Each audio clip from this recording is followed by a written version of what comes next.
ஆண்டவரும் உலக இரட்சகருமாகிய இயேசு கிறிஸ்துவின் இனிய நாமத்தினாலே உங்களை வாழ்த்துகிறேன். பணம் அல்ல தேவனே நம் நம்பிக்கை. இன்று நாம் தியானிக்கக்கூடிய வசனமானது 1 தீமோத்தேயு 6:10. பண ஆசை எல்லா தீமைக்கும் வேறாயிருக்கிறது.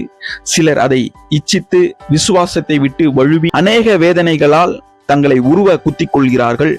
அன்பான சகோதர சகோதரிகளே, இன்றைய உலகத்தில் அனைவரும் பணத்தை தேடுகிறார்கள். வாழ்க்கைக்கு தேவையானது பணம் என்பதில் எந்த ஒரு சந்தேகமும் இல்லை. ஆனால் இந்த வசனம் பணத்தை அல்ல, பணத்தின் மீதான ஆசையை எச்சரிக்கிறது. பணம் ஒரு நல்ல வேலைக்காரன், ஆனால் அது எஜமானாகிவிடக் கூடாது, வாழ்க்கையே அழித்துவிடும். பலர் பணத்தை சம்பாதிக்க வேண்டும் என்று நல்ல நோக்கத்துடன் தொடங்குகிறார்கள். ஆனால் பின்னால் அந்த ஆசை அவர்களை தேவனை மறக்க செய்கிறது, குடும்பத்தை மறக்க செய்கிறது, நேர்மையை விட்டு விலக செய்கிறது. சில நேரங்களில் மனிதர்கள் தன் சமாதானத்தையும் சந்தோஷத்தையும் ஆரோக்கியத்தையும் இழந்து விடுகிறார்கள்.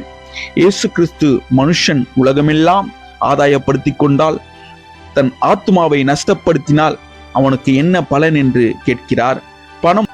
பணம் வாழ்க்கையை வசதியாக்கலாம், ஆனால் மன அமைதியை வாங்க முடியாது. பணம் வீட்டை கட்டலாம், ஆனால் குடும்பத்தின் அன்பை உருவாக்க முடியாது. பணம் மருந்தை வாங்கலாம், ஆனால் ஆரோக்கியத்தை வாங்க முடியாது. ஆகவே இந்த கால வேளையிலே நம்மை ஆராய்ந்து பார்க்க வேண்டியது, நான் பணத்தை பயன்படுத்துகிறேனா அல்லது பண ஆசை என்னை ஆளுகிறதா என்று சிந்திக்க வேண்டும். தேவன் நமக்கு உழைக்க சொல்கிறார், ஆனால் பணத்தை நம்பாமல் அவரை நம்ப சொல்கிறார். தேவனை முதலிடத்தில் வைப்போம். அவர் நமக்கு தேவையான அனைத்தையும் சரியான நேரத்தில் வழங்குவார். இன்று நாம் எடுக்கும் தீர்மானம் இதுவாக இருக்கட்டும். பணத்தை விட தேவனை அதிகமாய் நேசிப்போம். ஆசீர்வாதத்தை விட ஆசீர்வாதத்தை தருபவரை தேடுவோம். செல்வத்தை விட விசுவாசத்தை பாதுகாப்போம். பணம் வாழ்க்கைக்கு அவசியம், ஆனால் தேவன் வாழ்க்கையின் ஆதாரமாக உள்ளார்.